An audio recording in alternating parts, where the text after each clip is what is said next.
காலையில எந்திரிக்கும்போதே ஒரே சர்ப்ரைஸோட தான் எந்திரிச்சேன். பார்த்தா என் ஹஸ்பண்ட் மீல் மேக்கர்லாம் போட்டு சூப்பரா ஒரு சால்னா வச்சிருந்தாரு. அது பார்க்கவே மட்டன் குழம்பு மாரி இருந்துச்சு. இட்லிய மட்டும் ஊத்தி வச்சுட்டு 3 பேரும் பிரேக்ஃபாஸ்ட்ட சூப்பரா சாப்பிட்டு முடிச்சுட்டோம்.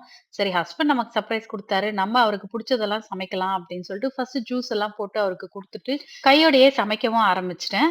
எப்பவுமே என் ஹஸ்பண்டுக்கு வந்து ஒரு பொரியல், ஒரு வறுவல், ஒரு குழம்பு. இந்த மாதிரி ஒரு காம்பினேஷன்ல லஞ்ச் சாப்பிட்டு முடிச்சா ரொம்ப திருப்தியா இருப்பாரு. இன்னைக்கு பூண்டு குழம்பு வச்சுட்டு ஒரு பொரியல், ஒரு வறுவல் பண்ணிரலாம் அப்படின்னு நேஷனல் பொரியலும், உருளைக்கிழங்கு பொடி மாஸும் தான் செய்ய ஆரம்பிச்சுட்டு இருந்தேன். இது வந்து 3 கலரும் வரதுனால நேஷனல் பொரியல் தான் எங்க வீட்லலாம் சொல்வாங்க. இந்த உருளைக்கிழங்கு பொடி மாஸ் செய்யறது ரொம்பவே ஈஸி. உருளைக்கிழங்க வேக வச்சுட்டு, தோல் உரிச்சுட்டு இந்த மாரி மசிச்சு எடுத்துக்கணும்.